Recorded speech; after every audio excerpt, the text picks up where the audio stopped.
वो मैंने एक दफ़ा बयान में कहा, किसी ने कहा कि मुफ्ती साहब मुख्तसर वक्त में समझा दो, तो एक बुज़ुर्ग बैठे हुए थे, उन्होंने हज़रत हाजी अब्दुल वहाब साहब दामत बरकातुहुम जो तबलीग जमात के बड़े बुज़ुर्ग थे, हमारे भी अकाबिर में से थे, बुज़ुर्गों में से थे, उनका एक मलफूज सुनाया।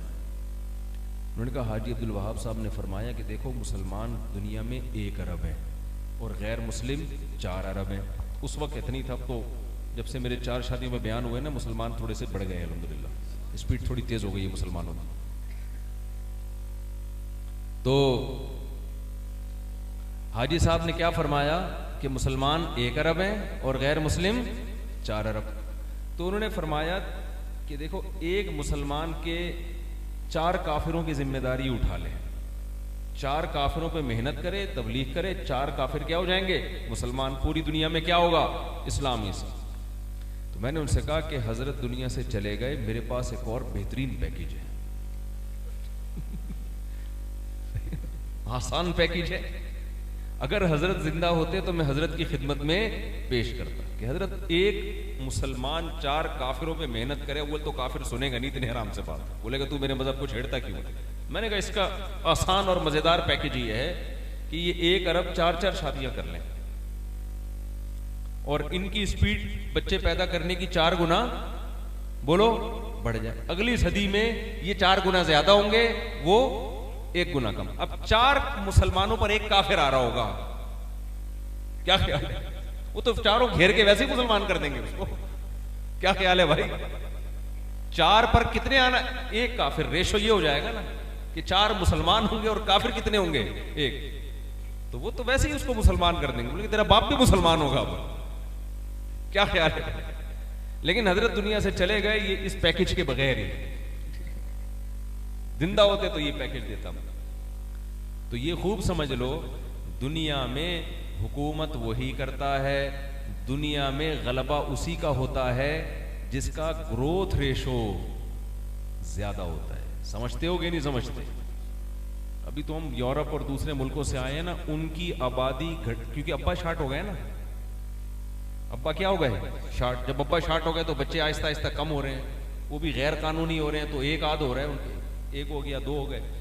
हमारे माशाल्लाह मुसलमान जाते हैं तो उनकी स्पीड उसी तरह ही है जैसे यहां पर है।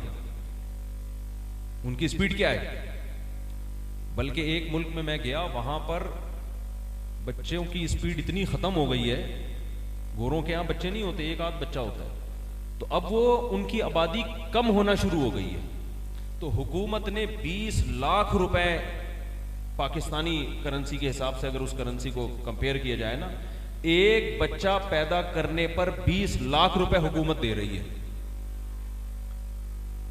तो मैंने कहा यार मैं अपने मुल्क में जाके नाम बताऊंगा उस कंट्री का, तो जितने बेरोजगार है ना हमारे यहां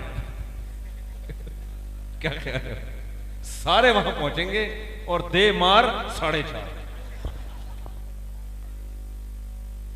क्या ख्याल है? दे मार 4.5 और कोई काम ही नहीं होगा। लेकिन मैं नाम नहीं ले सकता उस मुल्क का, मजबूरी है।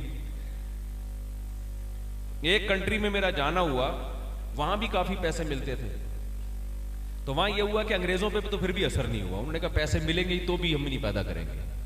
उनको पता होता है ना हमारा बुढ़ापा क्या होगा, ये बच्चों ने हमें कौन सा पालना है। मुसलमानों ने उस स्कीम से फायदा उठाया और दे मार 4.5। यहां 2-2 दिन के हो रहे थे, वहां जाके स्पीड बढ़ गई। पैसे मिल रहे हैं भाई, हर बच्चे पे पैसा मिलता है। अब वहां की गवर्नमेंट को खतरा हुआ कि ये तो सारे पंजाबी, पठान, मुहाजिर, ये लोग यहाँ के स्पीड से बच्चे पैदा हो रहे हैं, कल तो यहाँ गुटके की दुकानें खुलेंगी, निस्वार की दुकानें खुलेंगी, है भाई, चपली कबाब के होटल खुलेंगे, हमारा मुल्क का तो बेड़ा गर्क हो जाएगा। तो उन्होंने वो पैकेज खत्म कर दिया। बोला ये सारा ये फायदा कौन उठा रहे हैं? मुसलमान उठा रहे हैं। तो मेरे जब वहां बयान हुआ, मैंने उन लोगों से कहा, मैंने कहा देखो पैकेज तो खत्म हो गया, स्पीड खत्म नहीं होनी चाहिए।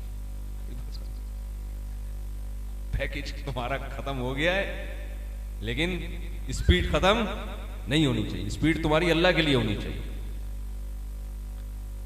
तो ये भी उलमा हमें बताते हैं कि नबी सल्लल्लाहु अलैहि वसल्लम ने फरमाया, तज़व्वजुल वदूद अल वलूद, ऐसी औरत से निकाह करो तो जो तुम्हें औलाद कसरत से दे। इस वजह से हमारे घर आबाद हैं, बहन भाई होते हैं, बच्चे होते हैं माशाल्लाह। बच्चे एक फूल की तरह घरों की जीनत बनते हैं। मैं कितने घरों में जाता हूँ, हजार हजार गज के बंगले, इतने बड़े बड़े, बंदा मार्केट से अंदर बंदे ही नहीं होते, दो मियाँ बीवी बस एक रह रहे हैं, पूरे घर की दीवारें खा रही होती हूँ। हमारे घरों में रौनक होती है, बच्चे होते हैं, बड़े भी होते हैं, मंजले, ये मेरा मंजला बेटा है, ये मेरी छोटी बेटी है, ये मेरा बड़ा बेटा है, ये मेरी दामाद है, ये मेरा पोता है, ये मेरा नवासा है। कितना बड़ा खानदान होता है कि नहीं होता? कुछ कह रहे हैं नहीं? तो ये रौनकें अल्लाह ने हमें इस्लाम की वजह से दी हैं, इस्लाम की वजह से दी हैं ये रौनकें हमें अल्लाह ने। अगर हम इस्लाम पे अमल ना करते तो हमारे घर भी बेरौनक हो जाते, हम भी उन्हीं नजरियात से मुतासिर होते। तो ये तो मैंने थोड़ी सी लगा दी आपको, थोड़ा सा जो है आप बोलेंगे मुसाहब आया और शादी की बात ही नहीं की। साहब ने शादी की बात तो नहीं की, लेकिन स्पीड की बात अल्हम्दुलिल्लाह कर लिया मैंने। तो स्पीड सही हो तो सब कुछ सही रहेगा इंशाल्लाह। तो खैर, तो मैं जल्दी से बात को समेट के ख़त्म करता हूँ कि भाई इन मदारिस का हमें तहफ़्फ़ुज़ करना है। अब मुझे ये बात बताओ, जो दीनी मदरसे हैं उनमें तलबा गैस पे चलते हैं या रोटी पे चलते हैं?